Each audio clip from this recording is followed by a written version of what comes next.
إن الحمد لله نحمده ونستعينه من يهده الله فلا مضل له ومن يضلل فلا هادي له ونشهد أن لا إله إلا الله وحده لا شريك له ونشهد أن محمدا عبده ورسوله أما بعد فأعوذ بالله من الشيطان الرجيم بسم الله الرحمن الرحيم وقال الله تعالى في كلامه المجيد إن الدين عند الله الإسلام وما اختلف الذين أوتوا الكتاب إلا من بعد ما جاءهم البينات ما جاءهم العلم بغيا بينهم ومن يكفر بآيات الله فإن الله سريع الحساب رب اشرح لي صدري ويسر لي أمري واحلل عقدة من لساني يفقه قولي وقال رسول الله صلى الله عليه وسلم القرآن حجة لك أو عليك وإن الله يرفع بهذا الكتاب أقواما ويضع به الآخرين رواه মুসলিম। আলহামদুলিল্লাহ, যাবতীয় প্রশংসা এবং গুণগান একমাত্র মহিয়ান ও গরিয়ান আল্লাহ সুবহানাহু ওয়া তাআলার জন্যে, যে আল্লাহ সুবহানাহু ওয়া তাআলা নাজিল করেছেন মহাবিশ্বের এই মহাবিশ্বয় মহাগ্রন্থ আল কোরআন এবং প্রেরণ করেছেন সর্বকালের সর্বশ্রেষ্ঠ মানব মুহাম্মদুর রাসূলুল্লাহ সাল্লাল্লাহু আলাইহি ওয়াসাল্লামকে। আমরা প্রত্যেকে আল্লাহ পাকের দরবারে শুকরিয়া আদায় করি। আল্লাহুম্মা লাকাল হামদ হামদান কাসীরান তাইয়িবান মুবারাকান ফি। দরুদ এবং সালাত বর্ষিত হোক প্রিয় নবী মুহাম্মদুর রাসূলুল্লাহ সাল্লাল্লাহু আলাইহি ওয়াসাল্লামের প্রতি। আমরা সংক্ষিপ্ত দরুদ পাঠ করি, আল্লাহুম্মা সাল্লি আলা মুহাম্মদ আল্লাহুম্মা বারিক আলা মুহাম্মদ। সম্মানিত উপস্থিতি, আজকের এই জুমার সংক্ষিপ্ত সময়ের খুতবার আলোচ্য বিষয় ইসলাম ও বর্তমান বিশ্ব। ইনশাআল্লাহ সংক্ষিপ্ত সময়ের মধ্যে এই বিষয়ে একটি জ্ঞানগর্ভ আলোচনা উপস্থাপনের চেষ্টা করব ইনশাআল্লাহ। ওয়া মা তৌফিকি ইল্লা বিল্লাহ আলাইহি তাওয়াক্কালতু ওয়া ইলাইহি উনীব।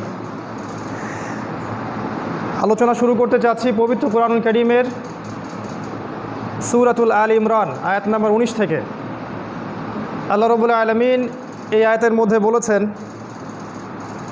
ইন্নাদ দীনা ইনদাল্লাহিল ইসলাম, নিশ্চয়ই আল্লাহ সুবহানাহু ওয়া তাআলার কাছে একমাত্র গ্রহণযোগ্য মনোনীত জীবন ব্যবস্থার নাম হচ্ছে ইসলাম। ওয়া মাখতালাফাল্লাযীনা উতুল কিতাব ওয়া মাখতালাফাল্লাযীনা উতুল কিতাবা ইল্লা মিন বা'দি মা জাআহুমুল ইলমু বাগিয়ান বাইনাহুম। আল্লাহ পাক বলছেন, এর পূর্বে যাদেরকে কিতাব দেয়া হয়েছিল তারা দুটো কারণে ইসলামের বিরোধিতা করেছে। একটা হচ্ছে অজ্ঞতা, আর একটা বাগিয়ান বাইনাহুম, পরস্পরের হিংসা বিদ্বেষ এবং হঠকারিতা। আল্লাহ পাক বলেছেন ইসলামই একমাত্র গ্রহণযোগ্য জীবন ব্যবস্থা, কিন্তু এটা থেকে মানুষকে বিমুখ রাখছে দুটো বিষয়। একটা হচ্ছে অজ্ঞতা, দিন সম্পর্কে ইসলাম সম্পর্কে অজ্ঞতা। আরেকটা হচ্ছে হঠকারিতা, সত্যটা চেনার পরেও সেটাকে স্বীকার না করা, এটাকে বলা হয় হঠকারিতা। আল্লাহ পাক বলছেন এই শ্রেণীর মানুষকে উদ্দেশ্য করে, ওয়া মা ইয়াকফুর বিআয়াতিল্লাহ ফাইন্নাল্লাহা সারিউল হিসাব, যারা আল্লাহ পাকের আয়াতগুলোকে কুফরি করবে, অস্বীকার করবে, ফাইন্নাল্লাহা সারিউল হিসাব, আল্লাহ পাক খুব শীঘ্রই তাদের কঠিন হিসাব নেবেন ইনশাআল্লাহ। একই সূরার 85 নম্বর আয়াতটার দিকে এবার আমরা আমাদের দৃষ্টি নিবদ্ধ করছি। আল্লাহ পাক এই সূরার মধ্যেই বলেছেন 85 নম্বর আয়াতে, ওয়া মান ইয়াবতাগি গায়রাল ইসলামি দীনান ফালাই ইউকবাল মিন। কথাগুলো এই সময়ের জন্যে বেশি প্রযোজ্য, যে যুগে আমরা বাস করছি, ফিতনাতুল মাসিহিদ দাজ্জাল এবং তার অনুসারীদের যুগ, এ যুগে এটা বেশি প্রয়োজন। আল্লাহ পাক বলেছেন, ওয়া মান ইয়াবতাগি গায়রাল ইসলামি দীনান ফালাই ইউকবাল মিন। যে ব্যক্তি ইসলাম ব্যতীত, মানে আল্লাহ মনোনীত এই জীবন ব্যবস্থা ব্যতীত অন্য কোনো দিন তালাশ করবে বা অন্য কোনো জীবন ব্যবস্থা তালাশ করবে, ফালাই ইউকবাল মিন, লাই ইউকবালা, কোশ্চিন কালেও তার থেকে সেটা কবুল করা হবে না। যারা সামান্য আরবি ব্যাকরণ বোঝেন তারা বুঝবেন, লাই ইউকবালা মানে হচ্ছে ফালাই ইউকবালা, কোশ্চিন কালেও সেটা তার থেকে গ্রহণ করা হবে না। ওয়া হুয়া ফিল আখিরাতি মিনাল খাসিরিন, এবং সেই ব্যক্তি বা সেই দেশ বা সেই রাষ্ট্র বা সেই জাতি বা সেই বিশ্ব পরকালে ক্ষতিগ্রস্তদের অন্তর্ভুক্ত হবে, যারা আল্লাহ পাকের এই মনোনীত জীবন ব্যবস্থা ব্যতীত অন্য কোনো দিন তালাশ করবে। এবার আসেন এই সূরার 83 নম্বর আয়াতে। আশ্চর্যজনক একটা কিতাব কোরআন। এই একই সূরার মধ্যেই এই এতগুলো কথা আছে। এই সূরার মধ্যেই আছে 83 নম্বর আয়াতে আল্লাহ পাক বলছেন, আফা গায়রা দীনিল্লাহি ইয়াবগুন। আল্লাহ পাক বলছেন যে তারা কি তবে এই দিন ইসলাম ছাড়া অন্য কোনো দিন তালাশ করছে? আফা গায়রা দীনিল্লাহি ইয়াবগুন, তারা কি ইসলাম ব্যতীত অন্য কোনো রিলিজিয়ন বা কোড অফ লাইফ তালাশ করছে? আল্লাহ পাকের কথাটা খুব ভালো করে মনোযোগ দিয়ে শুনুন। আল্লাহ পাক বলছেন তারা কি ইসলাম ব্যতীত অন্য কোনো দিন তালাশ করছে? ওয়ালাহু আসলামা মান ফিস সামাওয়াতি ওয়াল আরদি তাওআন ওয়া কারহান। অথচ আল্লাহর কাছে আত্মসমর্পণ করেছে এই মহাবিশ্বের প্রত্যেকটা সৃষ্টি।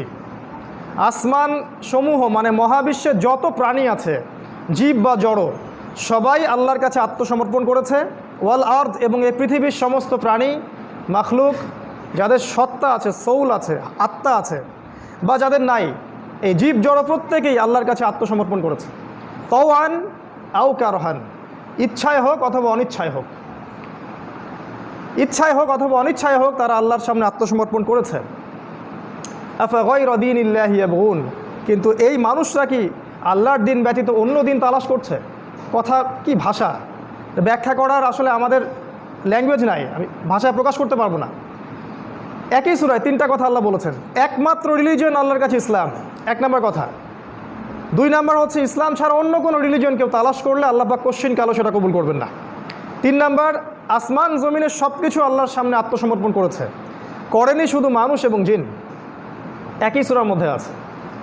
এবার প্রশ্ন যে দিন শব্দের অর্থ আসলে কি, এটা এখন ব্যাখ্যা করতে হচ্ছে দুঃখজনক। উচিত ছিল এই সময়ে দিনের জন্য মানুষ জান মাল সময় শ্রম ব্যয় করে আল্লাহর পথে ফুল টাইম দাওয়া এবং জিহাদ করবে। এটা হচ্ছে এই সময় সবচেয়ে উপযুক্ত সময়। এটা এখন দিন শব্দের সংজ্ঞা ব্যাখ্যা করতে হয়, কারণ কিছু মানুষ মনে করে দিন মানে শুধু তসবিহ টেপা, দিন মানে শুধুমাত্র নামাজ পড়া, শুধু সওম রাখা, বা শুধু বছর বছর হজ করা। কোরআনে প্রায় 13টা জায়গায় দিন শব্দটা আছে। আমি আজকে দেখেছি প্রায় 13টা জায়গায় এই দিন শব্দটা আছে এই কোরআনের মধ্যেই। যেখানে আল্লাহ পাক দিনটাকে শরীয়ত হিসেবে উল্লেখ করেছেন, সেটার ব্যাখ্যায় আল্লাহ বলেছেন যে এটা এমন একটা জীবন ব্যবস্থা যেটা মানুষের ইহকালীন কল্যাণ, পরকালীন মুক্তি দুটোর পথ সুগম করতে পারে। দ্বিতীয় কথা আল্লাহ বলেছেন যে এর মধ্যে মানুষের ব্যক্তি জীবন, পারিবারিক জীবন, সামাজিক রাষ্ট্রীয় প্রত্যেকটা জীবনের খুঁটিনাটি বিষয়ের সমাধান থাকবে। এটার নাম দিন। আমরা ইংরেজিতে বলি এটাকে কমপ্লিট কোড অফ লাইফ, পূর্ণাঙ্গ জীবন ব্যবস্থা।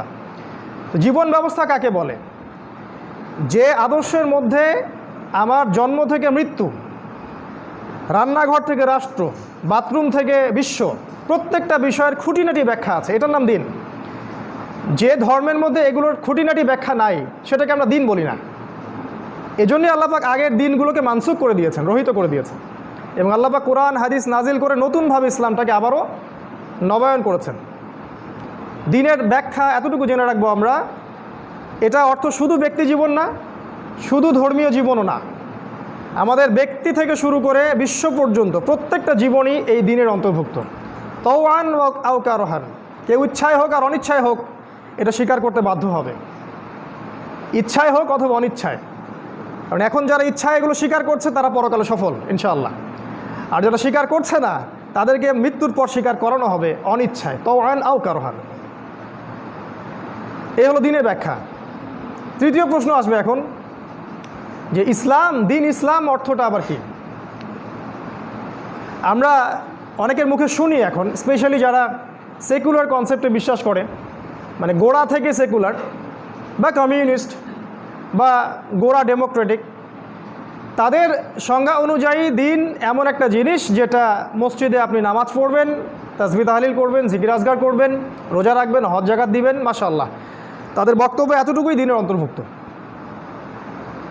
তো তারা এতটুকুকে দিন ইসলাম মনে করে।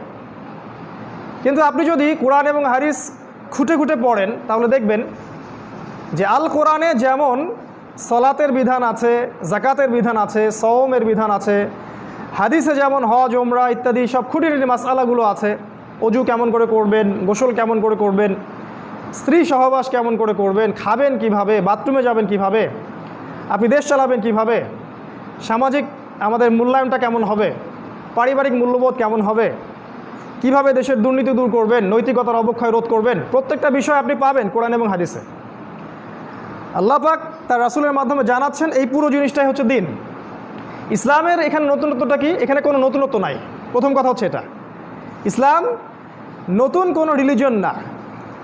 আদম আলাইহিস সালাম থেকে শুরু করে মুহাম্মদ সাল্লাল্লাহু আলাইহি ওয়াসাল্লাম পর্যন্ত প্রত্যেক নবী এই রিলিজনটাই ফলো করেছেন। এখন আমরা যেটা দেখি এক এক মানুষ এক এক রিলিজিয়নের, এটা মানুষ ওই যে বাগিয়াম বাইনাহুম, একে অপরের হঠকারিতা আর অজ্ঞতা, এই দুটো কারণে মানুষ সঠিক ট্র্যাক থেকে সরে গেছে। আল্লাহ পাক একটা রিলিজন দিয়ে পৃথিবীতে পাঠিয়েছেন প্রত্যেক নবীকেই। কোরআনে অনেক জায়গায় পাবেন, সংক্ষিপ্ত সময় রেফারেন্স দেওয়ার সময় পাচ্ছি না, যে আল্লাহ পাক প্রত্যেক নবীকে আদেশ করেছিলেন যে তার কওমকে যেন তাগুত বর্জন করতে আদেশ করে এবং আল্লাহ পাকের ইবাদত করতে আদেশ করে। এই দুটোই ছিল তাদের মূলনীতি। সবাই দাওয়াত দিয়েছেন লা ইলাহা ইল্লাল্লাহ, কেউ দাওয়াত দেননি এর বাইরে। প্রত্যেক নবী আদম থেকে শুরু করে মুহাম্মদ সাল্লাল্লাহু আলাইহি ওয়াসাল্লাম পর্যন্ত। আপনি আদম আলাইহিস সালামের জীবনী দেখেন, নূহ আলাইহিস সালামের জীবনী দেখেন, ইব্রাহিম, মুসা, ঈসা, প্রত্যেক নবীর জীবনী দেখেন, একটা কমন জিনিস খুঁজে পাবেন যে দিন নতুন কিছু নয়। এই লা ইলাহা ইল্লাল্লাহ, এই ইসলাম শুরু থেকে ছিল, আজও আছে, ইনশাআল্লাহ কিয়ামত পর্যন্ত থাকবে। এই জন্যই আমরা বলি ইসলাম চির নতুন, চির প্রাচীন এবং চির আধুনিক। তাই যাদের এই কনসেপ্ট আছে, স্পেশালি সেকুলার কনসেপ্টে যারা বিশ্বাস করি আমরা যে ইসলাম নতুন একটা ধর্ম, মুহাম্মাদের মাধ্যমে এটা প্রবর্তিত হয়েছে, নাউজুবিল্লাহ সাল্লাল্লাহু আলাইহি ওয়াসাল্লাম, এটা সম্পূর্ণ ভুল একটা কনসেপ্ট। মুসা আলাইহিস সালামের রিলিজন ছিল ইসলাম, ঈসা আলাইহিস সালামের ইসলাম, নূহ আলাইহিস সালামের ইসলাম। এক কথায় 1,24,000 যে শব্দটা আমরা পাই, বা কোনো হাদিসে 2,24,000 নবী এবং রসুল, প্রত্যেকের রিলিজনই ছিল ইসলাম। আর আমাদের নবী মুহাম্মদ সাল্লাল্লাহু আলাইহি ওয়াসাল্লাম ইসলামের একটা ছোট্ট সংজ্ঞা দিয়েছেন, এটা আপনাদেরকে শেয়ার করব। হাদিসে জিবরিল নিয়ে আমি একটা আলোচনা করেছিলাম, সেখানে বলেছিলাম বিস্তারিত। আজকে শুধু একটা পয়েন্ট বলছি, যে জিবরাইল আলাইহিস সালাম যেদিন মানুষের রূপ ধরে পৃথিবীতে এসেছিলেন জনসমক্ষে, সাহাবীদের সামনে, সব সাহাবী তাকে দেখেছেন। এটা রাসূল সাল্লাল্লাহু আলাইহি ওয়াসাল্লামের জীবনের প্রায় শেষ দিকের ঘটনা, বিদায় হজের পরে। তখন তিনি নবীজিকে 4টা প্রশ্ন করেছিলেন: ঈমান কাকে বলে, ইসলাম কাকে বলে, ইহসান কাকে বলে, আর কিয়ামত কবে হবে। এখানে নবী সাল্লাল্লাহু আলাইহি ওয়াসাল্লাম ইসলামের সংজ্ঞা দিয়েছিলেন, মাল ইসলাম। তিনি বলেছেন আল ইসলাম আন তাশহাদু আল্লা ইলাহা ইল্লাল্লাহ, ইসলাম হচ্ছে তুমি প্রথমে সাক্ষী দিবে আল্লাহ ছাড়া কোনো মাবুদ নেই, ওয়া আন্না মুহাম্মাদান আবদুহু ওয়া রাসূলুহু, এবং মুহাম্মদ সাল্লাল্লাহু আলাইহি ওয়াসাল্লাম তার বান্দা এবং তার রাসূল। অর্থাৎ আপনি আল্লাহর একত্ববাদের উপর থাকতে হবে এবং রাসূল সাল্লাল্লাহু আলাইহি ওয়াসাল্লামের সুন্নাহর উপর থাকতে হবে। তাওহীদের সাথে শিরককে মেশানো যাবে না, সুন্নাহর সাথে বেদাতকে মেশানো যাবে না। বাস লা ইলাহা ইল্লাল্লাহ পূর্ণ হয়ে গেল, মুহাম্মদুর রাসূলুল্লাহ পূর্ণ হয়ে গেল। এবং আপনি আল্লাহর বিধান এবং রাসূলের বিধানের বাইরে যেতে পারবেন না, কারণ আমরা দাসদের কোনো ইচ্ছা স্বাধীনতা থাকে না। আমরা দাস আল্লাহর এই পৃথিবীতে, তিনি যা বলবেন তাই করতে হবে, যা করতে নিষেধ করবেন সেটাই করা যাবে না। 1 নম্বর তিনি এটা বলেছেন। 2 নম্বর বলছেন ওয়া তুকিমুস সালাত, তুমি সালাত কায়েম করবে। ইসলামের বেসিক ফান্ডামেন্টাল, সালাত নাই ইসলাম নাই। যে সালাত কায়েম করে না, সালাত পড়ে না বা কায়েম করে না, তাকে আমরা মুসলিম হিসেবে ধরতে পারি না। এখানে কোনো টালবাহানার কোনো সুযোগ নাই যে এখানে ইচ্ছায় পড়ি না, অলসতা করে পড়ি না, সে ফাসেক, সে জালেম, সে কাফের, এই ক্যাটাগরিজ আল্লাহ রসুল করে দেননি। তিনি বলছেন মান তারাকা সালাতাম মুতাআম্মিদান ফাকাদ কাফারা, যে ব্যক্তি সালাত ইচ্ছা করে ছেড়ে দিল সে ব্যক্তি কুফরি করলো। স্ট্রেট কাট কথা, যে ব্যক্তি সালাত ছেড়ে দিল সে কুফরি করলো। 3 নম্বর বলেছেন ওয়াতুতিয়া যাকাত, তুমি যাকাত প্রদান করবে। সালাত আপনাকে করবে কি, আল্লাহর অভিমুখী করবে, আপনাকে আল্লাহর যে শেল বা রক্ষা কবচ এখান থেকে দূরে যেতে দিবে না। দিনে 5 বার আপনি আল্লাহর কাছে দেখা করবেন, আপনি পাপ থেকে দূরে থাকবেন ইনশাআল্লাহ। আর যাকাত কি করবে, যাকাত আপনার সমাজের মধ্যে ইকোনমিক স্যাংশন দূর করবে, অর্থনৈতিক যে অচল অবস্থা এটা দূর করে দিবে। যাকাত প্রতিষ্ঠিত থাকলে সমাজের মধ্যে ইকোনমিক একটা ফ্লুয়েন্সি থাকে, সবার কাছে কম বেশি অর্থ থাকে। আর যাকাতহীন যেটা সুদভিত্তিক অর্থনীতি, এখানে যেটা হয় যে ধনিক শ্রেণীর হাতে সব সম্পত্তি চলে যায় আর গরিব শ্রেণীর মানুষ দাস হয়ে থাকে, যেটা হচ্ছে এবং সামনে আরও ভয়াবহ আকার ধারণ করবে। জাতিসংঘ পর্যন্ত রিপোর্ট দিয়েছে, গতকাল দেখলাম, যে সামনে করোনা পরবর্তী বিশ্বে 50 থেকে 60 কোটি মানুষ দুর্ভিক্ষে মারা যাবে। ওরাই বলছে, আমরা বলছি না। কারণ ইকোনমিক স্যাংশন, অর্থনীতি যে অচল অবস্থা তৈরি হয়েছে, এটা যাকাত না থাকার কারণে হয়েছে, শুধু মহামারীর কারণে হয়নি। তিনি আরও বলেছেন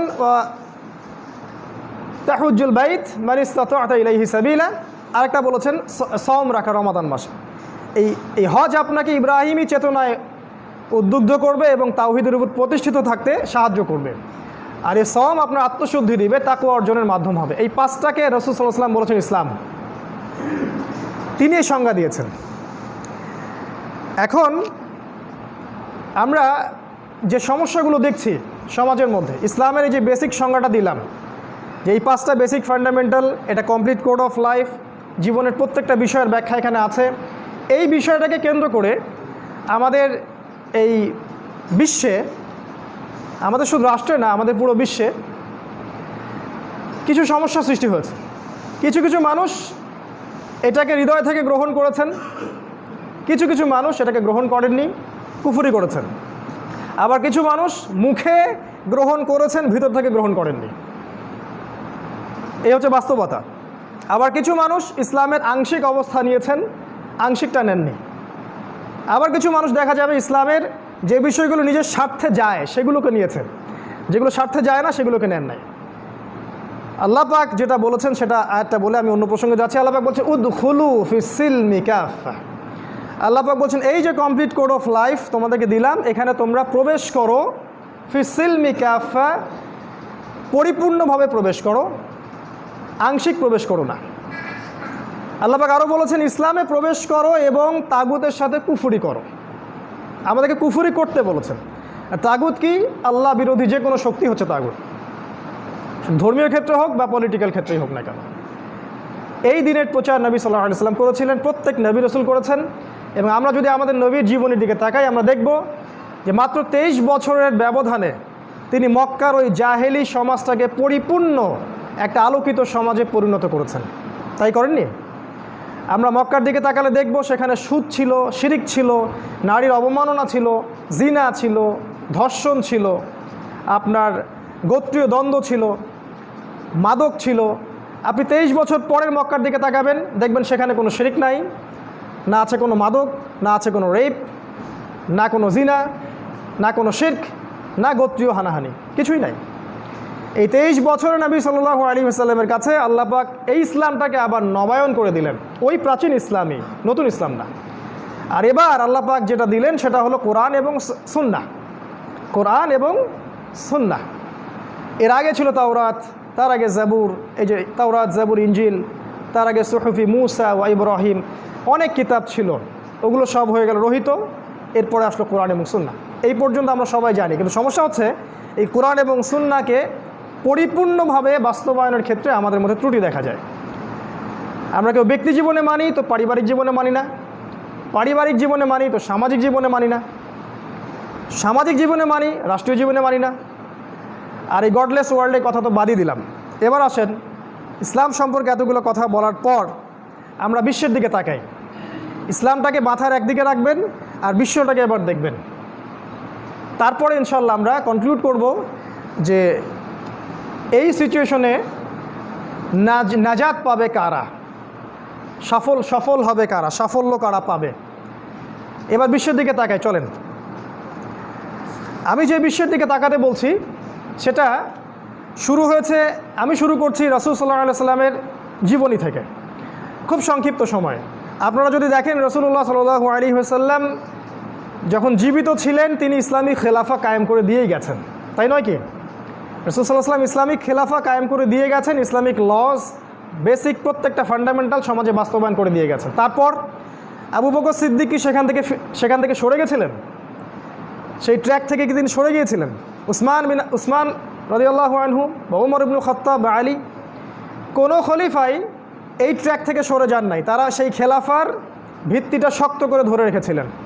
এক কথা ইসলামী খেলাফা সমাজে রাষ্ট্রে কায়েম ছিল। এরপরে আসে উমাইয়াদের শাসন।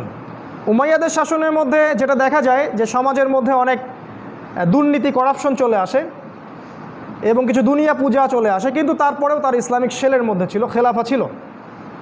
তারপর আসে আব্বাসীয়রা, তখনও ভোগবিলাস বাড়তে থাকে আব্বাসীয়দের সময়ে এবং ইসলাম দুর্বল হতে থাকে, ইসলাম বিরোধী শক্তিগুলো জাগ্রত হতে থাকে। এক পর্যায়ে মঙ্গোলিজরা এসে বাগদাদকে আক্রমণ করে খেলাফা ধ্বংস করে দিতে চেষ্টা করে। তারপরেও খেলাফা টিকে ছিল, পুরোপুরি ধ্বংস হয়নি। এরপর আসে ফাতিমিদের খেলাফা, তারপরে আসে মামলুকদের শাসন, তারপরে মোগলদের শাসন, এরপর টার্কিদের শাসন, অটোম্যান এম্পায়ারদের শাসন। হিস্ট্রিগুলো যদি পড়েন বুঝতে পারবেন এই অটোম্যান এম্পায়ার বা 1914 সালের আগ পর্যন্ত ইসলামী খেলাফার একটা শেল পৃথিবীতে ছিল, ছোট হোক আর বড় হোক। কখনো কেউ দুর্বল হয়েছে, আবার কখনো কাউকে শক্তিশালী করা হয়েছে। কেউ ক্ষমতা হারিয়েছে, কেউ ক্ষমতা পেয়েছে, কিন্তু ইসলাম ছিল, হোক সেটা আরবে বা তুর্কিতে বা কর্ডোভায় বা এই দিকের আপনার আমাদের সাবকন্টিনেন্টে কোনো না কোনো জায়গায় ছিল। এর পরের বিশ্বটার দিকে আমি আপনাকে তাকাতে বলছি, এর আগের বিশ্বের দিকে এখন দেখার দরকার নেই আপাতত। এর পরের যে বিশ্বটা এটা দেখবেন 1700 সাল থেকে নিয়ে 1800 সাল পর্যন্ত সারা বিশ্বে একটা ব্যাপক রেভলিউশন হলো। সেটা হচ্ছে যে বিশ্বটা দুই ভাগে ভাগ হয়ে গেল। এই অংশটুকু ভালো করে বোঝার চেষ্টা করে। বিশ্বটা দুই ভাগে ভাগ হয়ে যায়। একটা অংশে চলে যায় ইহুদিরা, খ্রিস্টানরা এবং মুশরিকরা। ইহুদিরা, খ্রিস্টানরা এবং মুশরিকরা।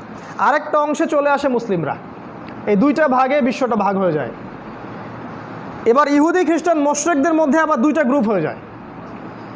একটা গ্রুপ হচ্ছে তারা গডলেস, তাদের কাছে ধর্ম কোনো বিষয় না, তারা জুলুম, ফাসাদ আর পাপাচারের বলে, ক্ষমতার বলে সারা বিশ্ব শাসন করতে শুরু করে। কিন্তু ইহুদি খ্রিস্টানদের মধ্যে আরও একটা দল ছিল যাদের হৃদয়টা করাপ্টেড ছিল না। তারা আজ পর্যন্ত তাদের ধর্মের যে বেসিক জিনিসগুলো আছে সেগুলো এখনও ধরে রেখেছে। কোরআনও এটার দলিল যে সব ইহুদি, সব খ্রিস্টান যে খারাপ বা তাদের সাথে যে আমাদেরকে শত্রুতা করতে হবে এমনটা কোরআন শিক্ষা দেয়নি। কারণ কোরআন সূরা মাইদায় বলেছে এক শ্রেণীর খ্রিস্টান থাকবে, নাসারা থাকবে, যারা তোমাদের খুবই বন্ধুত্বপূর্ণ আচরণ করবে, তোমাদের সাথে হৃদ্যতায় তোমাদের খুব কাছে হবে। ওয়ালা তাজিদান্না আকরাবাহুম মাওয়াদ্দাতান লিল্লাযিনা আমানু আল্লাযিনা ক্বালু ইন্না নাসারা। আল্লাহ পাক বলছেন সূরা মাইদার মধ্যে যে তুমি দেখবে হে নবী, অবশ্যই আপনি দেখবেন যে এক শ্রেণীর খ্রিস্টান আছে যারা বলে আমরা নাসারা, তারা আপনাদের প্রতি খুব হৃদ্যতা, ভালোবাসা, মহব্বত দেখাবে। এই জন্য আমরা বলছিলাম একবার যে আজারবাইজানের উচিত ছিল আর্মেনিয়ার ব্যাপারে আবারও ভেবে দেখা, এবং টার্কির উচিত ছিল রাশিয়ার ব্যাপারে আবারও ভেবে দেখা। কারণ রাশিয়া এবং আমেরিকা এক পাল্লায় মাপলে চলবে না। সারা বিশ্বের মধ্যে অর্থোডক্স খ্রিস্টান একটা দল আছে যারা হৃদ্যতা, ভালোবাসা মুসলিমদের কাছাকাছি, কিন্তু আমরা ওদেরকে চিনতে ভুল করছি। তাদের সাথে অ্যালায়েন্স করার বদলে আমরা উল্টা শত্রুতা করছি। এটার ফল আমাদেরকে ভোগ করতে হবে সামনে। কারণ আমাদের কাছে কোরআন যখন আমাদের হাত থেকে চলে গেছে বা কোরআন যখন আমরা জাদুঘরে রেখে দিয়েছি, তখন এই সমস্যাগুলো হয় স্বাভাবিক। আল্লাহ পাক এই দুই শ্রেণীর কথা বলেছেন। এক শ্রেণীর ইহুদি আছে, অল্প কিছু ইহুদি হলেও তাদের মধ্যে স্বচ্ছতা আছে, এমন নয় যে সবাই পাপাচারী বা করাপ্টেড, তা না। এক শ্রেণীর ইহুদি ছিল রাসূল সাল্লাল্লাহু আলাইহি ওয়াসাল্লামের যুগেও, যারা ইসলাম কবুল করেছিল, এমনকি যুদ্ধ করেছে উহুদের মাঠে। উহুদের মাঠে তো আমি আপনি যুদ্ধ করি নাই, অনেক ইহুদি ইসলাম কবুল করে যুদ্ধ করেছি উহুদের মাঠে।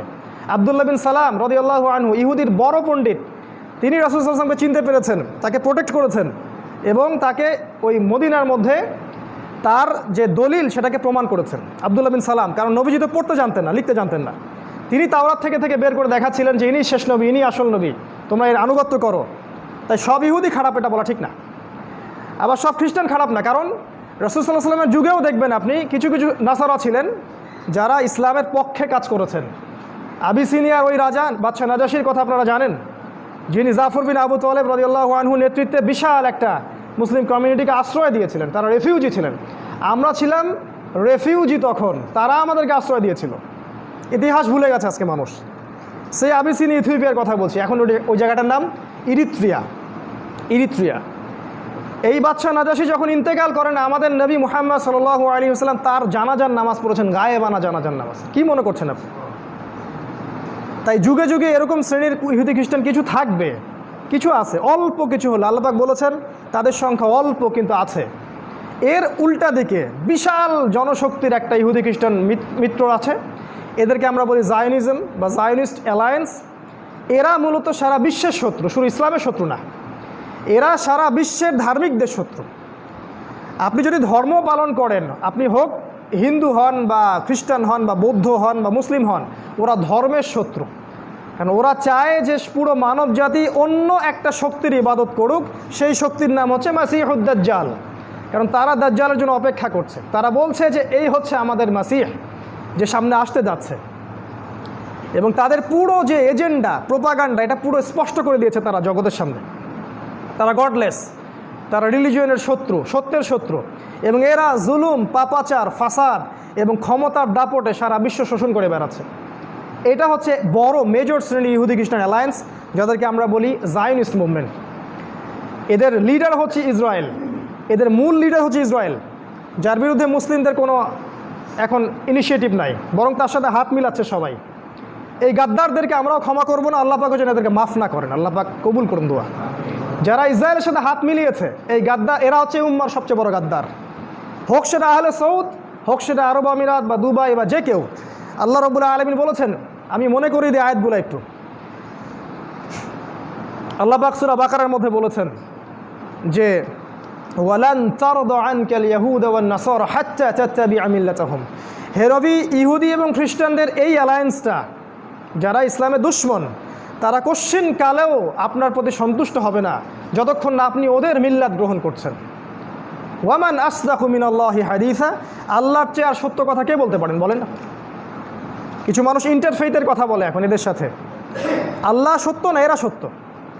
আল্লাহ পাক বলছেন এরা ততক্ষণ পর্যন্ত তোমার প্রতি সন্তুষ্ট হবে না হে নবী, যতক্ষণ তুমি এদের সাথে যুক্ত না হচ্ছ বা এদের মিল্লাত গ্রহণ না করছো। আল্লাহ পাক আরও বলছেন সূরা মাইদা, আয়াতগুলো মনে করিয়ে দেই। আল্লাহ পাক বলছেন ইয়া আইয়ুহাল্লাযীনা আমানু, হে মুমিনগণ, লা তাত্তাখিযুল ইয়াহুদা ওয়ান নাসারা আউলিয়া। এই ইহুদি এবং খ্রিস্টানদেরকে বন্ধুরূপে গ্রহণ করো না। কোন ইহুদি কোন খ্রিস্টান?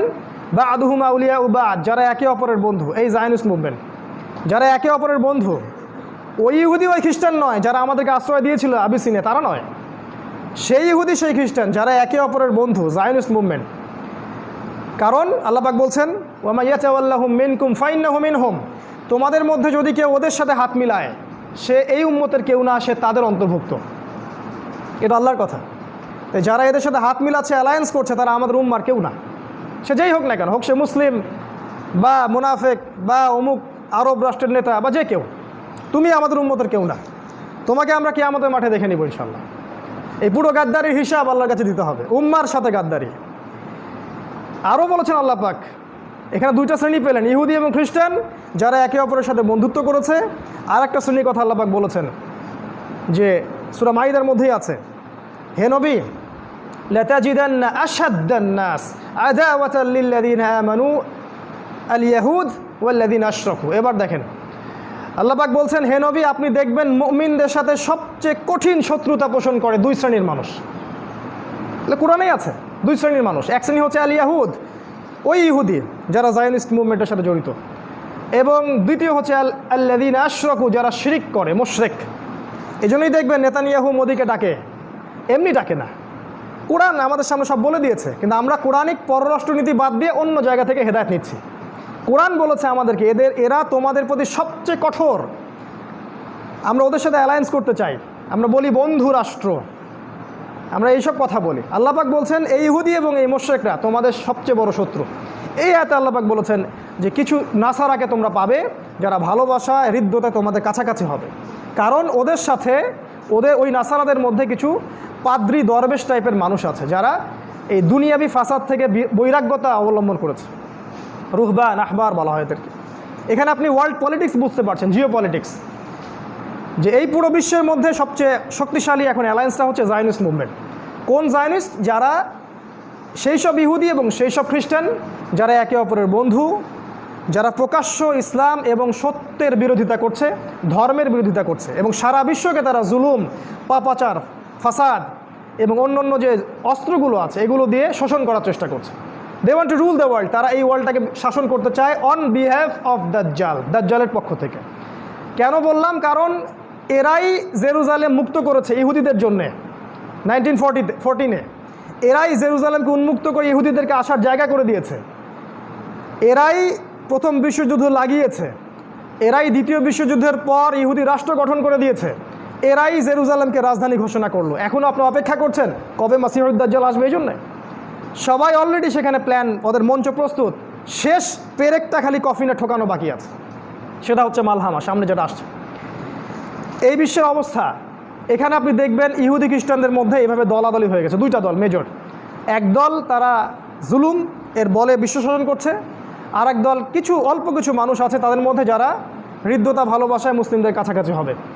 আর মুসলিমদের দিকে এবার তাকান, আরেকটা দল যেটা বিশ্বের মধ্যে আছে, এই মুসলিমদের মধ্যেও দুইটা দল, মেজর দুইটা দল। একটা হচ্ছে মুমিন আর একটা হচ্ছে মুনাফিক। একদল মুমিন, একদল মুনাফিক। মুনাফিকদের ব্যাপারে আপনারা সবাই জানেন, যা বলে তা রক্ষা করে না, আমানতের খেয়ানত করে, আর কথা বললেই মিথ্যা কথা বলে। প্রত্যেকটা খাসলতই এদের সাথে মিলে যায়, হোক সেটা মানে পারিবারিক মুনাফিক থেকে বৈশ্বিক মুনাফিক, প্রত্যেকের খাসলতই সেম। কথা বললে কথা রাখবে না, কথা দিলে কথা রাখবে না, আর কথা না রাখাই ওর সুন্নাহ। আমানত দিবেন, খেয়ানত করবে, খেয়ানত করাই ওর সুন্নাহ। ওয়াদার খেলাফ করবে এবং একে অপরের সাথে গালিগালাজ করবে। আরও আছে ওদের আলামত, ফজরের নামাজ পড়বে না, এশার নামাজ পড়বে না, বা অলসতা করবে, জামাতে আসবে না। কোরআন হাদিসের সরাসরি বিরোধিতা না করলেও ভিতরে ভিতরে ওদের সাথে অ্যালায়েন্স গঠন করবে, ইসলামের বিরুদ্ধে কাজ করবে, ইসলামটাকে হাস্যকর রূপে সমাজের সামনে তুলে ধরবে। অনেক আলামত আছে। মুনাফিক চিনতে হলে একটা সূরা পড়বেন, আমি বলে দিচ্ছি। মুনাফিক চিনতে হলে একটা সূরা যথেষ্ট, সেটা হলো সূরাতুত তাওবা। সূরা তাওবা বলে দিবে আমার ভিতরে ঈমান আছে না নেফাক আছে। আর আরেকটা শ্রেণী হলো মুমিন শ্রেণী। এই মুমিন শ্রেণীর মধ্যে আরও সমস্যা বেশি। এদের মাঝে আবার শতদা বিভক্ত, হাজার হাজার লক্ষ লক্ষ দল আছে এখানে, একটা দুইটা না, লক্ষ লক্ষ দল আছে। মাযহাবি দলাদলি হোক, আর আপনার তরিকার দলাদলি হোক, আর অ্যাসোসিয়েশন ওয়াইজ দলাদলি হোক, যেটাই হোক, শতদা বিভক্ত। এখন সমাধান ওই যে নবী সাল্লাল্লাহু আলাইহি ওয়াসাল্লাম বলেছেন, মা আনা আলাইহি ওয়া আসহাবি, আমি যার উপরে আছি আমার সাহাবীরা যার উপরে আছেন। দুর্ভাগ্যজনক, এই 1700 সাল থেকে 2020 পর্যন্ত এই হাদিসের বেসিসেই আবার অনেকগুলো দল হয়ে গেছে। সবাই বলছে আমি সাহাবীদের উপরে আছি, আমি সাহাবীদের উপরে আছি, কিন্তু কারোর মধ্যে কোনো হৃদ্যতা, কোনো অ্যালায়েন্স নাই, সবাই শতদা বিভক্ত। এই হলো মুমিনদের অবস্থা। এর ফলে কি হয়েছে? এর ফলে আমাদের অর্থনীতি দুর্বল হয়ে গেছে, আমাদের পররাষ্ট্রনীতি দুর্বল হয়ে গেছে, ধর্মীয় সম্প্রীতি নষ্ট হয়েছে। আমরা একে অপরের সাথে হিংসা, গীবত, তহমত, কাদা ছোড়াছুড়িতে ব্যস্ত আছি। আর ওই জেরুজালেম প্রস্তুত হয়ে গেছে দাজ্জালের জন্য। এই 300 বছরে এগুলোই হয়েছে বেশি বেশি। তবে একটা হাদিস আপনাদেরকে বলতে চাই, এটা আমার মনে হয় যুবক ভাইদের হৃদয়ে নাড়া দিবে। রাসূল সাল্লাল্লাহু আলাইহি ওয়াসাল্লাম বলেছেন, এই রকম ফিতনার পরিবেশেও একটা দল থাকবে, একটা উম্মাহ থাকবে, একটা তাইফা থাকবে, মানে এক শ্রেণীর মানুষ থাকবে সারা বিশ্বে, যারা যাহিরিনা আলাল হক, হকের উপরে স্পষ্ট হবে, প্রকাশ্য হবে, গোপনে গোপনে না। আমি কে বক্তব্য দিচ্ছি চেনা যায় না এমন বক্তব্য না, স্পষ্টভাবে জাহের হবে সবার সামনে। হক মানে জাহের। নবী সাল্লাল্লাহু আলাইহি ওয়াসাল্লাম কি বক্তব্য দিয়ে সামনে পর্দা দিতেন নাকি? ওই হ্যামিলনের বাঁশিওয়ালার পিছনে ছোট তোমরা অনলাইনে। যাহিরিনা আলাল হক, হকের উপরে স্পষ্ট হবে, প্রকাশ্য, দীপ্তমান। কোনো শক্তি, রবি বলছেন পৃথিবীর কোনো শক্তি তাদের কোনো ক্ষতি করতে পারবে না। হাত্তা ইয়াফতাহু বাইতুল মাকদাস, এমনকি তারা বাইতুল মাকদাস বিজয় করবে। এটা আপনাদেরকে দিলাম, চিন্তা করবেন, খুঁজে বের করবেন তারা কারা। একটা দলের কথা নবীজি বলেছেন, যারা এই উম্মার মধ্যে থাকবে শেষ পর্যন্ত, তারা যুদ্ধ করবে, যুদ্ধের কথা আছে, এটা নবী বলেছেন। যদি জঙ্গি সন্ত্রাসী বলতে হয় তাহলে মুহাম্মদ সাল্লাল্লাহু আলাইহি ওয়াসাল্লামকে বলবেন। তিনি বলেছেন যে এই দলটা হকের উপর প্রতিষ্ঠিত থেকে ন্যায়ের পথে যুদ্ধ করবে, এমনকি শেষ পর্যন্ত তারা বাইতুল মাকদাস, ওই জেরুজালেম আবারও পুনরুদ্ধার করবে। এটা হবে ইনশাআল্লাহু আযজা ওয়া জাল, যেটা এখন হচ্ছে সারা ওয়ার্ল্ডে। এই অবস্থায় আমরা শেষ করছি অল্প সময়ের মধ্যে। এই অবস্থায় যদি আপনি বিশ্বকে দেখেন, আমি শুধু 4টা পয়েন্ট আপনাকে শেয়ার করছি। এই 4টা পয়েন্ট থেকে আপনি বিশ্বকে দেখলে বুঝতে পারবেন যে সমাধানটা কোথায় আছে। 1 নম্বর পয়েন্ট হচ্ছে ধর্মীয় দৃষ্টিকোণ। আপনি ধর্মীয় দৃষ্টিকোণ থেকে পুরো বিশ্বটাকে দেখেন, এটা 1 নম্বর। 2 নম্বর হচ্ছে অর্থনৈতিক দৃষ্টিকোণ, ইকোনমিক দৃষ্টিকোণ থেকে বিশ্বটাকে দেখেন কী অবস্থা। 3 নম্বর আপনার সামাজিক দৃষ্টিকোণ থেকে দেখেন। 4 নম্বর পলিটিক্যাল দৃষ্টিভঙ্গি থেকে দেখেন। এই 4টা সেক্টর বলে দিলাম। এর বাইরে একটা আছে, সেটা আমি আজকে খুব পাবলিকলি বলছি না। এই 4টা সেক্টর থেকে আপনি বিশ্বটাকে দেখলে বুঝতে পারবেন আসলেই বিশ্বের কী অবস্থা। আমি কিছু ক্যালকুলেশন আপনাকে করে দিলাম খুতবার মধ্যে। ওই জেরুজালেম যারা দখল করেছে, ওই অবৈধ আল্লাহ পাকের লানত অভিশাপপ্রাপ্ত এই জিউসরা, এরা ব্রিটেনের সাথে অ্যালায়েন্স করেছিল, তারপরে আমেরিকার সাথে করলো। এখন তাদের বড় অ্যালায়েন্স আছে, ব্রিটেন, আমেরিকা, ফ্রান্স, জার্মানি, এইদিকে অস্ট্রিয়া হাঙ্গেরি, এই পাশের আমেরিকা, ওইদিকে অস্ট্রেলিয়া, এদিকে ইন্ডিয়া, পুরো বিশ্বের বড় বড় পরাশক্তিগুলো করে হাত করে নিয়েছে। আর মুসলিম দিকে তাকালে আমি বললাম শততা বিভক্ত, আমাদের শক্তি নাই, শক্তি নাই। তবে একটা কথা মনে রাখবেন, ওই একটা হাদিস বলেছি বিজয়ী হবে একটা দল, আরেকটা আয়াত মনে রাখবেন। আল্লাহ পাক বলেছেন কাম মিন ফিআতিন কালিলা গালাবাত ফিআতান কাসীরাতান বিইذনিল্লাহ। আল্লাহ পাক বলেছেন কতই না ক্ষুদ্র দল ছিল এই পৃথিবীতে, কতই না ক্ষুদ্র দল ছিল যারা বড় বড় দলের উপর বিজয়ী হয়েছিল বিইذনিল্লাহ, আল্লাহ পাকের ইজনে, আল্লাহ পাকের সাহায্য। এটাই সেই দল যারা বিজয়ী হবে ইনশাআল্লাহ। তবে এখন বিশ্বকে আপনি চারটা দৃষ্টিভঙ্গি থেকে দেখেন। এই আপনি ধর্মীয় দৃষ্টিভঙ্গি থেকে তাকান, দেখবেন আমি যেটা বললাম, ধার্মিকদের মধ্যে এখন পরিপূর্ণ ধর্ম পাবেন না, ধর্মের অংশ পাবেন। হয়তো কেউ নামাজি পাক্কা, অর্থনৈতিক জীবনে পাক্কা সুদখোর, কেউ হজ ওমরা করে হাজী সাহেব, আল্লাহ বিরোধী আইন বাস্তবায়ন করছে।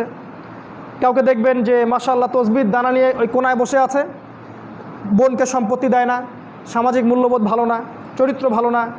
এমনকি দুঃখজনক, মানে দুর্ভাগ্যজনক যে আল্লাহ পাক যে কী আযাব দিচ্ছেন আমাদেরকে আল্লাহ ভালো জানেন। এখানেও হয়তো বা ইহুদি খ্রিস্টানের কোনো চক্রান্ত থাকতে পারে, তবে আমার মনে হয় না যে এখানে আমাদেরও দোষ কম আছে। আমরা মাদ্রাসাগুলোর দিকে তাকাচ্ছি, এখন কিছু কিছু মাদ্রাসায় দেখছি এমন কিছু ঘটনা ঘটছে যেটা ভাষায় প্রকাশ করার মতো না।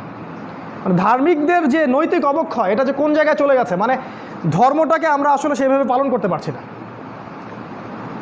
ধর্মের স্টেজ হচ্ছে প্রথমে সে মুসলিম হবে, আত্মসমর্পণ করলো, তারপরে হবে মুমিন, পরিপূর্ণ খাঁটি বিশ্বাসী, কথায় কাজে আমলে বাস্তবায়ন করবে। 3 নাম্বার, এরপর উঁচু লেভেল মুত্তাকি, এরপর সে তাকওয়া অবলম্বন করবে, আর উঁচু লেভেল। তারপরে হবে মুহসিন, ইহসান, এমনভাবে আল্লাহর ইবাদত করবে যেন আল্লাহকে দেখতে পাচ্ছে। এই জিনিসগুলো আমরা পার করতে পারছি না। মুসলিম, মুমিন, মুত্তাকি, মুহসিন, এই লেভেলগুলো পার করতে পারছি না। ধার্মিক জীবনে দেখেন আমাদের মধ্যে ধর্মীয় ত্রুটি হচ্ছে। যারা ধর্ম পালন করছি সিরিয়াসলি করছি না, গা ছাড়াভাবে করছি, মনে করছি এতটুকু করলেই হয়ে যাবে। কেন জানি একটা অলসতা কাজ করে ভিতরে, আর স্বপ্নগুলো আমাদের খুব ছোট হয়ে গেছে। আমরা অল্পতে সন্তুষ্ট হয়ে যাচ্ছি, এতটুকু হলেই চলবে, আমাদের উঁচু কোনো ভিশন নাই। এটা গেল আমজনতার কথা। আলেমন আমাদের দিকে তাকান, শততা বিভক্ত। এখন কথাবার্তা, ল্যাঙ্গুয়েজ শুনলে মনে হয় না আদৌ সে আলেম কিনা, বিহেভিয়ার দেখলে মনে হয় না আদৌ সে আলেম কিনা। আপনি যদি দেখেন অসংখ্য ইমাম আছে ওর ছেলে নামাজ পড়ে না, ওর বউ পর্দা করে না। অসংখ্য বক্তা আছে যে আপনি দেখবেন মাদকদ্রব্য খাচ্ছে। ইভেন অনেকে দেখবেন যে পরকীয়ায় লিপ্ত হয়ে গেছে, জিনা করতেছে। দুঃখজনক কথাগুলো বলছি, তা দুঃখজনক। মুসলিমদের মধ্যে এই সমস্যাগুলো হচ্ছে কারণ ধর্মের পরিপূর্ণতা নাই। আমরা ধর্মটাকে ঠাট্টা তামাশার পাত্র বানাচ্ছি, সিরিয়াসলি নিচ্ছি না যে এই দিনটা আল্লাহ পাঠিয়েছেন আমাদের ইবাদত করার জন্য না, বিজয়ী হওয়ার জন্য। হুয়াল্লাযী আরসালা রাসূলাহু বিল হুদা ওয়া দীনিল হক লিইয়ুযহিরাহু আলা দীনি কুল্লিহি। এই দিনটা আল্লাহ পাঠিয়েছেন যাতে করে হকের উপর আমরা বিজয়ী হতে পারি। আর আমরা তো বিজয়ের জন্য নামছি না মাঠে, বিজয়ী হব কেমন করে? এটা ধার্মিকদের অবস্থা। আলেমদের অবস্থা দেখবে শততা বিভক্ত, সবাই একে অপরের সাথে কাদা ছোড়াছুড়িতে ব্যস্ত আছি। এই সময় পর্যন্ত এসেও আমরা এক জায়গায় আসতে পারছি না। এক জায়গায় আসার মানে এই নয় যে একটা দলের মধ্যে সবাইকে আসতে হবে, এমন নয়। যে সবার মাঝে একটা মিউচুয়াল আন্ডারস্ট্যান্ডিং থাকলে এটা পসিবল ছিল, যেটা হচ্ছে না, দুর্ভাগ্যজনক। ধর্মীয় দৃষ্টিভঙ্গির দিকে তাকান বিশ্বের, আর দেখেন আর যারা ধর্মকে পালন করছে, কসমেটিক্স ইসলাম ফলো করছি আমরা, অথবা প্রোটেস্ট্যান্ট ইসলাম ফলো করছি, অথবা ওই যে ব্রিটেনের শেখানো ইসলাম বা আমেরিকার শেখানো ইসলাম বা ইসরায়েলের পণ্ডিতদের শেখানো ইসলাম আমরা ফলো করছি। মুসলিমরাই বলছে যে ইসলামী হুকুমতের কোনো দরকার আছে, এগুলো আগে চলতো এখন চলে না। মুসলিমরাই, কালিমা পড়া মুসলিমরাই পর্দার বিরোধিতা করছে। তারাই দেখবেন যে সহশিক্ষাকে সম্বোধন দিচ্ছে, মুসলিমদের কথা বলছে। সুদ খাচ্ছে কারা? মুসলিমরা খাচ্ছে। এনজিওতে আপনি চাকরি করেন, সুদি এনজিওতে আপনি চাকরি করেন, আপনার বউ দেখা যায় যে ব্র্যাকের মতো ইয়াতে চাকরি করে, সুদি এনজিওতে চাকরি করে, সুদ খায়, সমিতি করে। আমরাই ব্যাংকে চাকরি করি, আমরা ব্যাংকের সুদের সাথে জড়িত। এটা মুসলিমরা করছে। ধর্মীয় দৃষ্টিভঙ্গি দিকে তাকান, আমাদের অবস্থায় আজকে খারাপ। এই দৃষ্টিভঙ্গি দিয়ে বিশ্বকে দেখেন। আরেকটা দৃষ্টিভঙ্গি বলছি, সোশ্যাল দৃষ্টিভঙ্গি, সামাজিক। আমার মনে হয় না এটা নিয়ে বলার এই মুহূর্তে কোনো প্রয়োজন আছে। আপনারা প্রত্যেকেই জানেন যে সামাজিক অবস্থা আজকে কোন জায়গায় গিয়ে দাঁড়াইছে। মানে আমাদের মা, আমাদের বোন বাসায় নিরাপদ কিনা তাও জানি না। বলে আসলাম বাসা থেকে বের হওয়ার আগে কোনোভাবেই দরজা যেন না খুলবা না, যেই আসুক। মানে আমাদের ভিতরে কি পরিমাণ একটা মানে কনসিয়াসনেস তৈরি হয়েছে দেখেন, ভীতি কাজ করছে ভিতরে, একটা ফেয়ার কাজ করছে, না জানি কখন কি হয়। দেখেন এই সমস্যাগুলো শুধু যে অন্যের জীবনে থাকবে তা নয়, এই সমস্যাগুলো আমাদের জীবনেও আসবে। আপনারা ওই ঘটনা জানেন, শনিবারে মাছ ধরার ঘটনা। যারা অন্যায় করেছে আল্লাহ ওদেরকেও ধ্বংস করেছেন, যারা অন্যায়ের প্রতিবাদ করে নাই আল্লাহ পাক তাদেরকেও ধ্বংস করেছেন। আর যারা অন্যায়কে পেট্রোনাইজ করছে উপরের লেভেল থেকে, সবাইকে আল্লাহ ধ্বংস করবেন। কোথায় আছে? কোরআনে আছে, সূরা বনী ইসরাঈলের মধ্যে দেখবেন, ওয়াইম মিন ক্বরিয়াতিন ইল্লা নাহনু মুহলিকুহা ক্বাবলা ইয়াউমিল কিয়ামাহ, কিয়ামতের আগেই এই জুলুমের কারণে প্রত্যেক নগরী আমি ধ্বংস করে দেব, আল্লাহ বলেছেন। কিভাবে করবেন? ওই যে পারমাণবিক যুদ্ধ আসতেছে সামনে, 800 কোটি মানুষ তো এমনি মারা যাবে না, এমন বোম পড়বে 1 সেকেন্ডে সব শেষ, 1 সেকেন্ডের মধ্যে একটা রাষ্ট্র শেষ হয়ে যাবে। 5টা বছর অপেক্ষা করেন, দেখেন কি হয়। 5টা বছর অপেক্ষা করেন, সাল বলে দিচ্ছে 2025 সাল পর্যন্ত অপেক্ষা করেন। আল্লাহ ভালো জানেন, আমরা ভবিষ্যৎ বক্তা নই। 2025 পর্যন্ত অপেক্ষা করে দেখেন কি হয় সামনে। যে কোনো সময় ওয়ার্ল্ডে একটা ম্যাসাকার ডিস্ট্রয়মেন্ট শুরু হয়ে যাবে। Nuclear war is coming, knocking at the door, দরজায় কড়া নাড়ছে। সোশ্যাল অবস্থা এই দেখবেন, সমস্ত পাপাচারের মূল এই সামাজিক পাপাচারগুলো। এখন কি নাই? হত্যা অ্যাভেলেবেল, ঘুষ ছাড়া চাকরি হয় না, টেবিলে নিজ দিয়ে টাকা না দিলে আমার জব হবে না। মুসলিম তো ঘুষ নিচ্ছে, ওখানে তো ইহুদি খ্রিস্টান নাই, ওদেরকে দোষ দেন কেন সবসময়? নামাজি লোক সেই কাজ করতেছে। এই যে মানুষের জমি লুট করে খাওয়া, কে করতেছে এগুলো? ওরা করে না, আমরাই করি। আপনি দেখেন মাদক, মুসলিম যুবকদের কথা বলছি, আমার তো মনে হয় 80%ই মাদকের সাথে জড়িত। কয়টা ছেলে পাবেন ফ্রেশ মাদক ছাড়া, সিগারেটও খায় না এমন ছেলে কয়জন আছে? এদের রক্তকে দূষিত করে ফেলা হয়েছে। এগুলা এমনি এমনি করা হয়নি, কারণ দাজ্জাল জানে যে তার এই এজেন্ডার সবচেয়ে বড় বাধা হচ্ছে যুব সমাজ। এই জন্য যুব সমাজের আত্মাটাকে সে ধ্বংস করে দিয়েছে। কিভাবে? এই মাদক দিয়ে আর পর্নোগ্রাফি দিয়ে, দুইটা মেইন অস্ত্র আর কি। কত যুবক আছে আমাদের মতো স্কলার, মানে আমাদের মতো, মানে বলছি যারা কোরআন হাদিস পড়াশোনা করছে, কিন্তু বুক ফুলায় সত্য কথাটা বলতে পারে না। কেন পারে না জানেন? আপনার কাছে মনে হয় সে ভয় পায়। আমি আপনাকে রিজনটা বলছি, রিজনটা পর্নোগ্রাফি। ইয়েস, মানুষ যখন গোপনে পাপ করে তখন দেখবেন পাবলিকলি সে হক কথাটা বলার সাহস পায় না, ভিতর থেকে সাউন্ড আসে না, ভিতর থেকে সাউন্ড আসবে না, ইমানের ওই জাজবাটা আসবে না আপনার ভিতর থেকে। কারণ ওই পর্নোগ্রাফির কারণে হৃদয়টা আস্তে আস্তে আস্তে আস্তে ডেড হার্ট, মরে গেছে। এখন সেখানে নূর নাই, এই জন্য সে সত্য কথাটা বলতে পারছে না। সে কিন্তু কোরআন জানে, তার কথাই বলছে। আর অন্যদের কথা বাদ দেন, কি নাই দেখেন, মাদক যুবকদের মধ্যে ছড়িয়ে দেওয়া হয়েছে, পর্নোগ্রাফি ছড়িয়ে দেওয়া হয়েছে, আপনার এই যে ধর্ষণ, এটা নিয়ে বলার মতো রুচি এখন কাজ করছে না, কোনো বিচার পাবেন না আপনি। ওই দুই একটা আইওয়াস। আচ্ছা, নাউজুবিল্লাহ, আমাদের মা বোনদেরকে রেপ করার পরে বিচার হয়েও কি হয়? শান্তি হবে? কি হবে? ওর 5 বছর কারাদণ্ড দিবেন আপনি, ইজ্জতটা যে চলে গেল। ওই মেয়েটার কী হবে? একটা মেয়ের রিপোর্ট দেখলাম গত পরশু দিন, একটু সময় নিচ্ছে, আপনার একটু ধৈর্য সহকারে বসেন। মেয়েটাকে রেপ করেছে তার চাচাতো ভাই, কয়েকজন ওর গুন্ডা বাহিনীকে নিয়ে পলিটিক্যাল শেল্টারে, নাম বলছি না, আপনারা জানেন কারা এই কাজগুলো করে। পলিটিক্যাল শেল্টারে কাজটা করা হয়েছে এবং সেই মেয়ের সেই গর্ভে সন্তান এসেছে, সেই বাচ্চাটাকে সে জন্ম দিয়েছে, সেই বাচ্চাটা বয়স এখন 4 বছর। ওই মেয়েটা সমাজে কিভাবে চলে? সমাজের মানুষ ওকে ছিছি করে, ওই মেয়েটাকে ছিছি করে, ওই বাবার কোনো পরিচয় নাই। আর কোনো মুসলিম যুবক আজকে ওই মেয়েটার পাশে দাঁড়ালো না, কেউ দাঁড়ালো না। ওই মেয়েটা যদি আমার বোন হতো বা আমাদের প্রধানমন্ত্রীর মেয়ে হতো, যদি এই মেয়েটা আমাদের পলিটিক্যাল লিডারদের কারো মেয়ে হতো বা বোন হতো, আপনি কি করতেন? চিন্তা করেন। এই কথাটা এই জন্য বললাম, নবী সাল্লাল্লাহু আলাইহি ওয়াসাল্লাম জিনা এবং ধর্ষণ ঠেকানোর জন্য একটা ফিলোসফি দিয়েছেন, যে নিজের করে চিন্তা করা। দেখবেন, আমি দলিল দিচ্ছি, একটা ছেলে এসেছিল না, এসে বলেছিল যে আমি জিনা করতে চাই ইয়া রাসূলুল্লাহ, আমি ইসলামের সব মানতে রাজি আছি, বাট আমাকে জিনার অনুমতি দেন।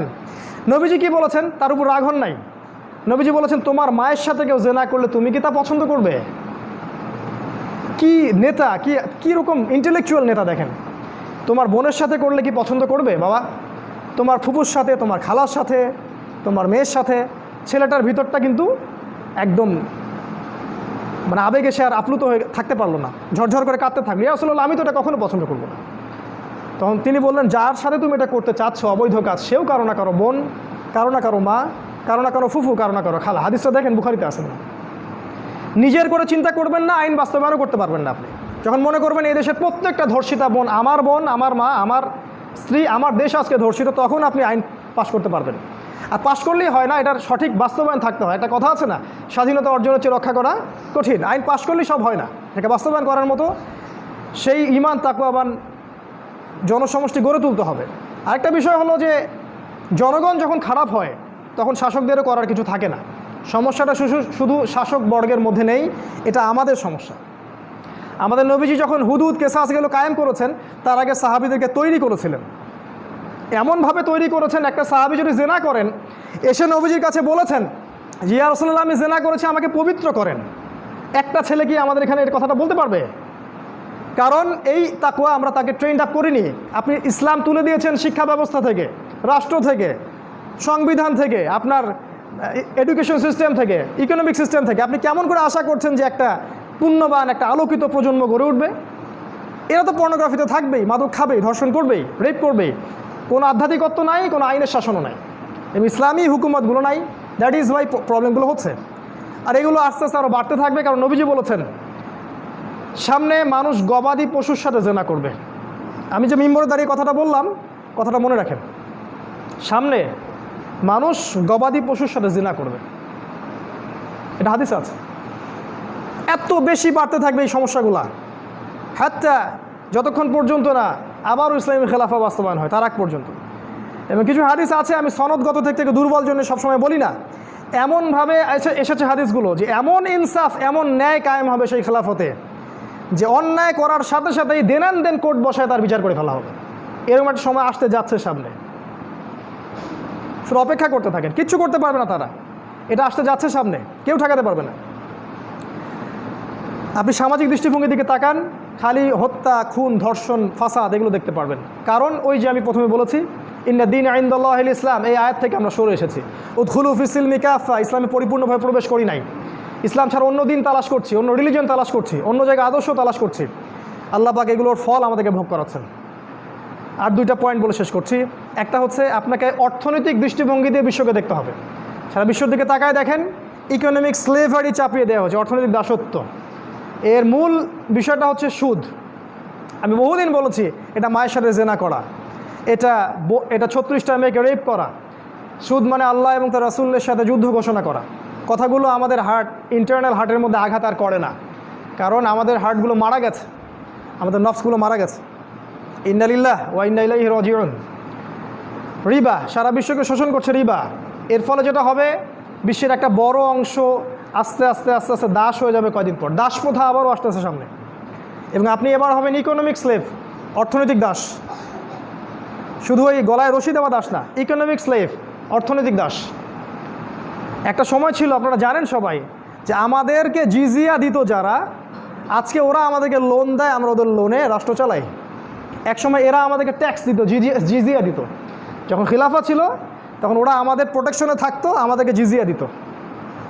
আমরা ইকোনমিক সেকশন, পলিটিক্যাল সেকশন, প্রতিটা সেকশন রুল করতাম, ওরা আমাদের কাছে অধীনে থাকতো, তারা আমাদের সাথে মিউচুয়াল আন্ডারস্ট্যান্ডিং করতো, জিজিয়া দিত, আমরা ওদেরকে প্রোটেক্ট করতাম। আজকে এরা আমাদেরকে লোন দেয়, সুদ দেয়, ব্যাংকিং সিস্টেম দেয়, পেপার মানি আপনাদেরকে ধরিয়ে দিয়েছে, কাগজের টাকা, যার ইন্ট্রেন্সিক কোনো ভ্যালু নাই, একটা কাগজের পিস মাত্র, আর কিছু না।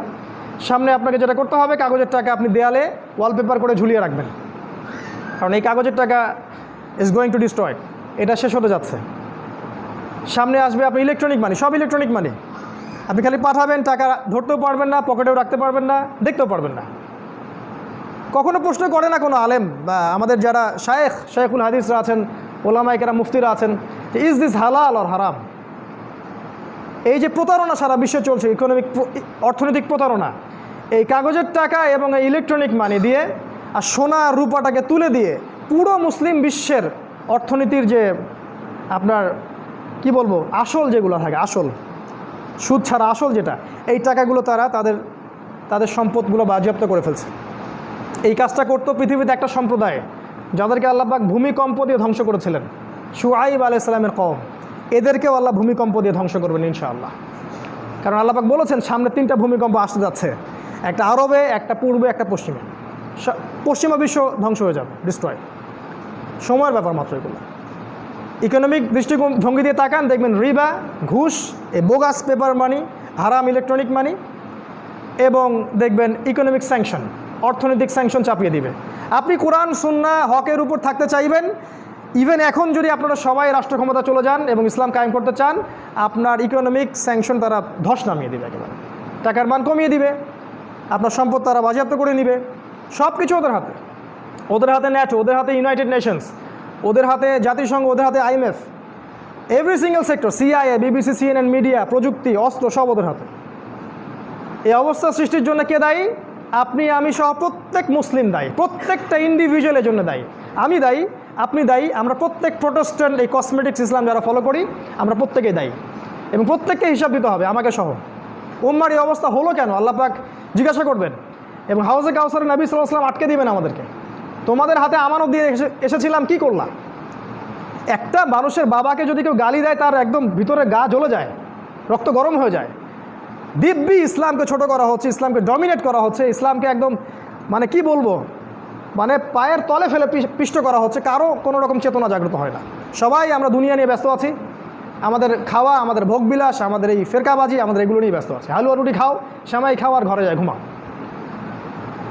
আল্লাহ পাক আমাদেরকে বোঝার তৌফিক দান করুন। লাস্ট পয়েন্ট হচ্ছে পলিটিক্যাল দৃষ্টিভঙ্গি দিয়ে বিশ্বকে দেখেন, দেখবেন সারা বিশ্ব থেকে খেলাফা উঠে গেছে, ইসলামী আইন উঠে গেছে। ইসলামী আইন এখন জাদুঘরে, কোরআনিক যে পররাষ্ট্রনীতি সেটাও জাদুঘরে। এর ফলে যেটা হয়েছে, প্রত্যেকটা মুসলিম কান্ট্রি আজকে দাস, এক কথার স্লেভ, এবং তাদের মধ্যে সেকুলারিজম ছড়িয়ে দেওয়া হয়েছে, কমিউনিজম ছড়িয়ে দেওয়া হয়েছে, ডেমোক্রেসি ছড়িয়ে দেওয়া হয়েছে। এখন এটার প্রায় 300 বছর হয়ে যাচ্ছে। এই 300 বছরে আমাদের এই অধঃপতনের এই জায়গা চলে আসছি। এখন এই জায়গা থেকে উত্তরণ পাবে কি আদৌ কেউ? প্রশ্ন এটা, আদৌ কি আমাদের উত্তরণ সম্ভব, বা কেউ কি সফল হবে? একটা হাদিস বলে শেষ করে দিচ্ছি। আমি হাদিসটা আগেও একবার বলেছি, আবার বলছি। নবী সাল্লাল্লাহু আলাইহি ওয়াসাল্লাম বলেছেন, এইরকম বৈশ্বিক অবস্থাতেও মুসলিমদের মধ্যে কিছু মুসলিম থাকবে যারা সব সময় আল্লাহর পথের জিহাদের রশি ধরে থাকবে। আবার এটাকে অন্যভাবে নেবেন না যে সন্ত্রাস ছড়াচ্ছে, জঙ্গিবাদ ছড়াচ্ছে। জিহাদ মানে আপনাকে কখনো আমি বলিনি যে বোম মারেন। আল্লাহ পাকের দিন প্রতিষ্ঠার জন্য, আল্লাহ পাকের দিন স্ট্যাবলিশমেন্টের জন্য আমার জান, আমার মাল, আমার সময়, আমার কথা, আমার কলম, এভরি সিঙ্গেল সেক্টর জিহাদের অন্তর্ভুক্ত। এটা একটা ইবাদত, এটা সন্ত্রাস নয়। তোমরা যারা মিডিয়ার মাধ্যমে এটাকে সন্ত্রাসে পরিণত করেছো, কিয়ামতের জন্য অপেক্ষা করো, খালি মরা পর্যন্ত অপেক্ষা করো। কবরে তোমাদের 12টা বাজানো হবে ইনশাআল্লাহ। মিডিয়া ওদের হাতে যা ইচ্ছে তাই ইসলামের নামে। ওই দেখলেন না, সালাম দেওয়া শেখাচ্ছে আপনাদেরকে। সালাম দেওয়া তাহলে আপনারা এতদিন শেখেন নাই, তাই না? এবার শিখলেন কেমন করে সালাম দিতে হয়। বাই দ্য ওয়ে, এক ইহুদি এভাবে সালাম দিয়েছিল নবীজিকে, জানেন কিনা? বলেছিল আসসালামু আলাইকুম, সামু আলাইকুম বলেছিল। নবীজি বলেছেন ওয়া আলাইকুম। ইসলামে সবই আছে, এটাও আছে যেটা আপনি টকশোতে দেখলেন। আয়েশা রাদিয়াল্লাহু আনহা এই শব্দটার ভাষার অর্থটা বুঝেছিলেন। তিনি বলেছিলেন যে ইয়া রাসূলুল্লাহ, এর উপর বদদোয়া করা দরকার। নবীজি বলেন যে দেখো, আমি তো বলেছি ওয়া আলাইকুম। আয়েশা রাদিয়াল্লাহু আনহা বলছেন, ও যে শব্দটা বলেছে এর অর্থ হচ্ছে তোমার মৃত্যু হোক। সালামু আলাইকুম মানে তোমার মৃত্যু হোক, তুমি মারা যাও, বদদোয়া আর কি। আর নবীজি বলেছেন, আমাদের সবচেয়ে জেন্টলম্যান নবীজি, হ্যান্ডসাম ম্যাচিউরড নবী, তিনি বলেছেন ওয়া আলাইকুম, তোমার উপরেও হোক। এরকম করে কেউ সালাম দিলে আপনারা এটা বলবেন ওয়া আলাইকুম, বদদোয়াটা ওর উপরে চলে যাবে ইনশাআল্লাহ। তো এগুলো হচ্ছে অবস্থা। এখন এই অবস্থায় আমাদের যেটা নবী সাল্লাল্লাহু আলাইহি ওয়াসাল্লাম যে বলেছেন যে যারা সফল হবে তাদের কথা বলছি, যারা দুটো কাজ করছে। এক হচ্ছে সবসময় আল্লাহ পাকের পথের জিহাদের রশি ধরে আছে, যখন দিনের জন্য যে কাজটা করার সুযোগ আসছে সেটাই করে ফেলবে ইনশাআল্লাহ, ঘরে বসে থাকবে না, ঘর কোনা হবে না। আর 2 নম্বর এক শ্রেণীর কথা তিনি বলেছেন, যারা এই বৈশ্বিক ফাসাদ থেকে নিজেদেরকে মুক্ত করে প্রত্যন্ত জায়গায় চলে যাবে, এই ফাসাদ থেকে দূরে থাকবে এবং সেখানে ছোট ছোট মুসলিম কমিউনিটি গড়ে তুলবে। আমি বিগত 1 বছর থেকে এটা বলে আসছি আপনাদেরকে। আর 4-5টা বছর অপেক্ষা করেন ইনশাআল্লাহ, আমার কথাটা আপনাদের মনে পড়বে ইনশাআল্লাহ। আমি জানি না কেউ এটা করবেন কিনা। বাংলাদেশে অনেকে নক করেন, ফোন করেন, মেসেঞ্জারে দেন, ভাই কোথাও কি মুসলিম ভিলেজ তৈরি হয়েছে, আমরা সেখানে আসবো। আমি কেমন করে করব ভাই? এটা তো আমার সামর্থ্য নাই। করবেন আপনারা, আমি দিক নির্দেশনা দিচ্ছি। করে আমাকে একটা জায়গা দেন, সেখানে আপনারা করে আমাকে একটা ছোট্ট ঘর দেন। এমন জায়গা যাদের সামর্থ্য আছে, প্রত্যন্ত জায়গার জমিগুলো কিনে ফেলেন, সেখানে ডেইরি প্রজেক্ট করেন, মাছের চাষ করেন, খাবার উৎপন্ন করেন, ছোট ছোট মুসলিম কমিউনিটি গড়ে তোলেন, মাদ্রাসা করেন, মসজিদ করেন, একটা কমিউনিটি, একটা ওয়ান আমির ওয়ান জামা, এরকম গড়ে তোলেন। সামনে খাবার পাবেন না ভাই, ওষুধ পাবেন না, সামনে পৃথিবীতে সূর্যের আলো প্রবেশ করবে না। একটা নিউক্লিয়ার ওয়ারকে আপনি কি মনে করছেন? একটা সামান্য একটা ভাইরাস সারা বিশ্বকে বন্ধ করে দিল। অফকোর্স আপনি অবাক হতে পারেন যদি কিয়ামতের মাঠে শোনেন যে এই ভাইরাসটা মানুষের সৃষ্টি করা, বাট আমি অবাক হব না ইনশাআল্লাহ। এটাতে আমার অবাক হওয়ার কিছু নাই। প্রত্যন্ত জায়গায় চলে যাওয়া একটা সমাধান বলেছেন নবীজি, কারণ তিনি বলেছেন মুমিনরা সকালে মুমিন থাকবে, বিকালে কাফের হয়ে যাবে, বিকালে কাফের থাকবে, সকালে মুমিন হয়ে যাবে। তিনি আরও বলেছেন যে এই সময়গুলোতে সফল হবে আসহাবুল কাহাফের মতো যারা থাকতে পারবে, যারা আল্লাহর পথে জিহাদে রশি ধরে থাকবে, যারা আল্লাহ পাকের পথে জান মাল সময় শ্রম ব্যয় অব্যাহত রাখবে, যারা ইউনাইটেড থাকবে, কমিউনিটি গড়ে তুলবে, এবং যারা এই যুগেও সুন্নাহর উপর আঁকড়ে থাকবে। নবীজি বলেছেন তোমাদের মতো 50 জন শহীদ সাহাবীর নেকি তারা পাবে ইনশাআল্লাহ। এই পরিস্থিতি থেকে উত্তরণের জন্য আপনারা আমার কি করণীয়, এই করণীয় বিষয়গুলো আপনারা চিন্তা করবেন। আমি শুধু আপনাদেরকে চিন্তার খোরাক দিলাম আজকে জুমার খুতবায়। সিচুয়েশন এরকম, আপনি পলিটিক্যাল দৃষ্টিভঙ্গি থেকে, অর্থনৈতিক দৃষ্টিভঙ্গি থেকে, ধর্মীয় এবং সামাজিক দৃষ্টিভঙ্গি থেকে বিশ্বকে দেখার চেষ্টা করেন এবং জিও পলিটিক্সটাকে কোরআন থেকে পড়ার চেষ্টা করেন, হিস্ট্রি পড়েন, নবী সাল্লাল্লাহু আলাইহি ওয়াসাল্লামের সুন্নাহগুলোর উপর আমল করেন, তার স্ট্যাটিস্টিক এবং তার যে স্ট্র্যাটেজি সেগুলো অ্যাপ্লাই করেন। ইনশাআল্লাহ আমরা শেষ জামানায় সেই সব মুমিনদের অন্তর্ভুক্ত হতে পারবো ইনশাআল্লাহ, যারা আল্লাহর পথে সবসময় নিজেদের জানমাল সময় শ্রম ব্যয় করতে প্রস্তুত, যারা হিজরত করতে প্রস্তুত, যারা প্রত্যন্ত জায়গায় আসহাবুল কাহাফের মতো থাকতে প্রস্তুত, বা ফিতনার যুগেও ঈমান আমল নিয়ে 50 জন সাহাবীর নেকি প্রাপ্ত এই সুসংবাদপ্রাপ্ত সাহাবীদের যে দলের কথা নবীজি বলেছেন তাদের অন্তর্ভুক্ত হওয়ার সৌভাগ্যপ্রাপ্ত হবে ইনশাআল্লাহু আযজা ওয়া জাল। আল্লাহ পাক আমাদের সবাইকে এই বিষয়গুলো বোঝার এবং আমল করার তৌফিক এনায়েত করুন। আকুলু কওলি হাযা আস্তাগফিরুল্লাহ লি ওয়া লাকুম ওয়া লিসাইরিল মুসলিমিন। বারাকাল্লাহু লানা ওয়া লাকুম বিল আয়াতিল হাকীম। ইন্নাহু তাআলা জাওয়াদুন কারীম মুবাররাউফুর রহিম।